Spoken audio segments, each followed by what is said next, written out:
What's up, everyone? I'm Jason. This is the Freeberg Garage, and we are finishing up the top end of the 883 to 1275 build on this motor, all right? Final pieces going on.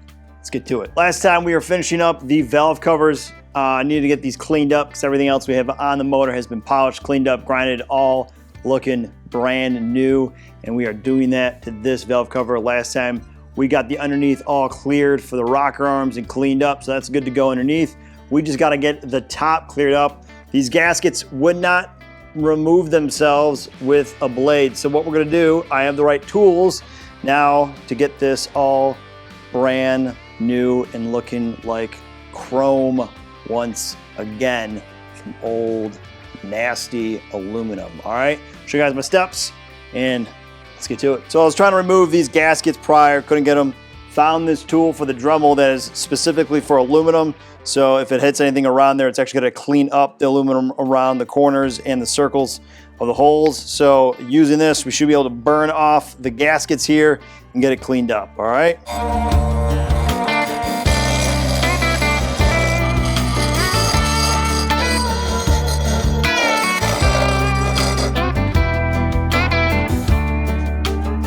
There we go.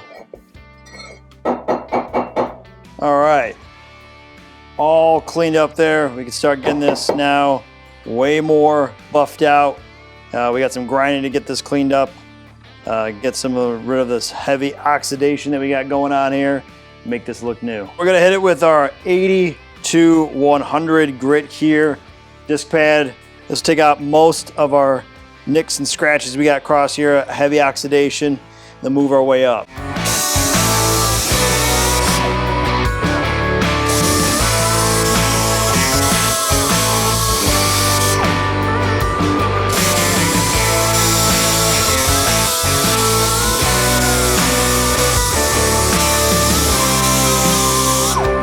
There's our first pass with the 80 to 100 grit there.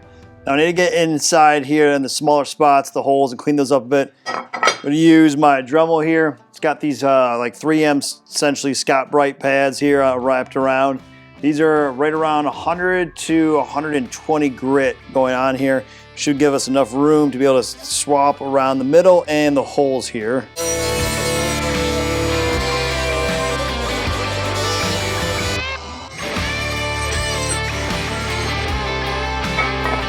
Now we're gonna do some hand sanding here. We're gonna go up to a 180. Get out more of the rougher spots here.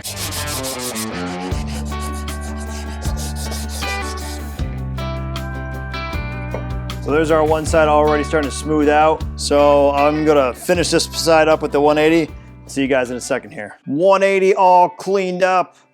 This is one of the most crucial spots of doing the aluminum because it's gonna get rid of all those divots, major scratches that 100 left behind, and if you don't get it now, you only got a little bit shot left in that next step, which is that 220. So we're gonna see a little bit more smoothed out here. We're gonna hit it with that 220 now on this grit, all right?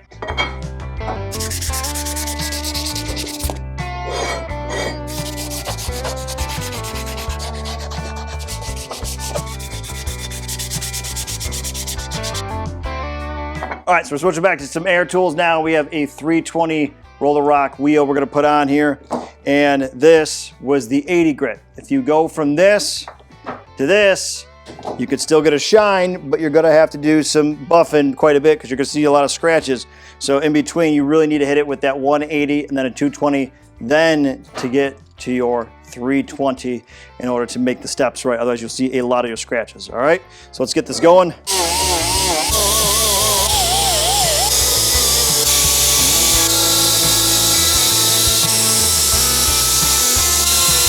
Now, you could buff it out at this point. It's pretty shiny, looks really good. All the oxidation's gone.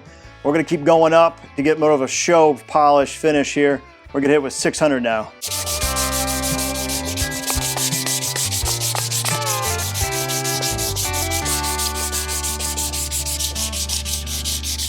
All right, we're jumping up to 1,000 grit now. Getting up to those finer shavings now. Start to see a bit of that polish coming back. Now, I didn't have any 800 on me, but if you had 800, I would go that step first.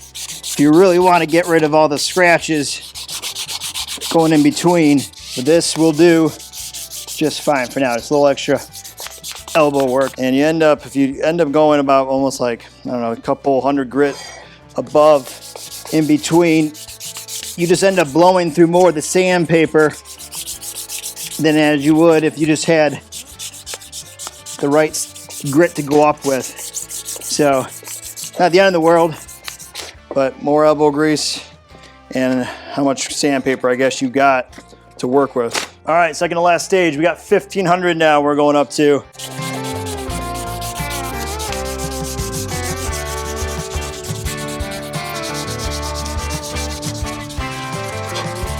We're gonna hit with our last grit, which is 2000.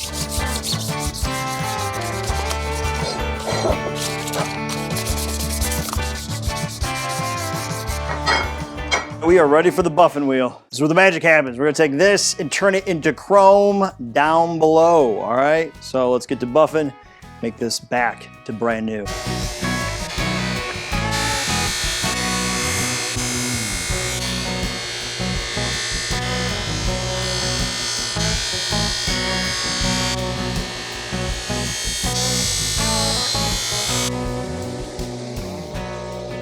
Starting to get there.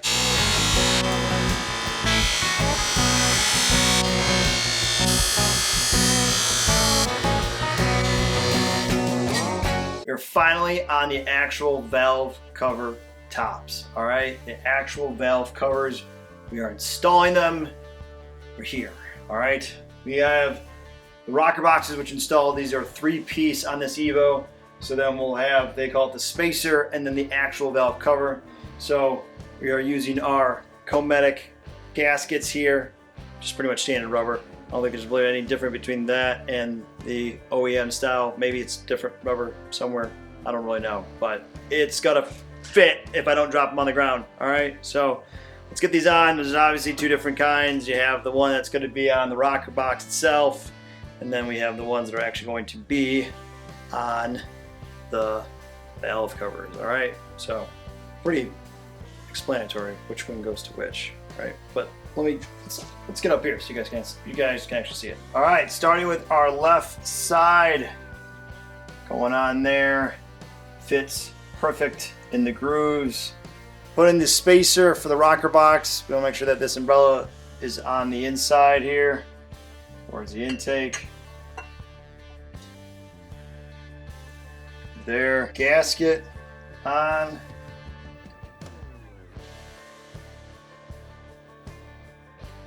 Make sure we don't pinch anything on this gasket. Want to make sure it lays completely flat, which it does.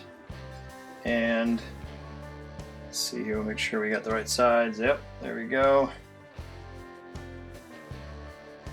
Paper gaskets, what do you want to call these?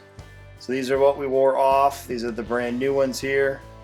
Hard to see. And I upgraded to match the other ones. ARP bolts are not necessary, but for the rest of the bike on the motor, most certainly. Okay.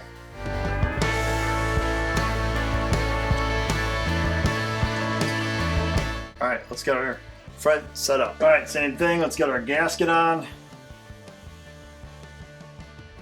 Spacer with the right side there. Should be hard to mess up there. There's only one left. Okay. Now get our last gasket on up here.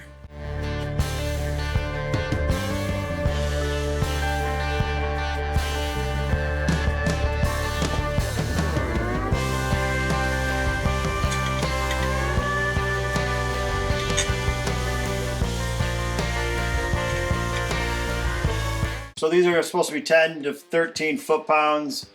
Like I said, I'm using my inch-pound, so we're going to convert that to be 120 inch-pounds, going in a diagonal order. Okay, first round, everything looked good.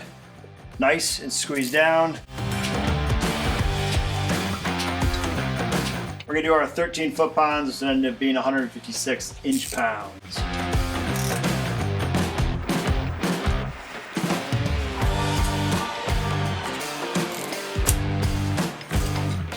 Bam! Quite a big difference from the cam cover being fully changed to the new polished up top end, new painted heads. We've got the jugs that match. We have the push rod covers that all been cleaned up. Everything has changed on this motor, and we still have more to change on this. We have the other side to go through.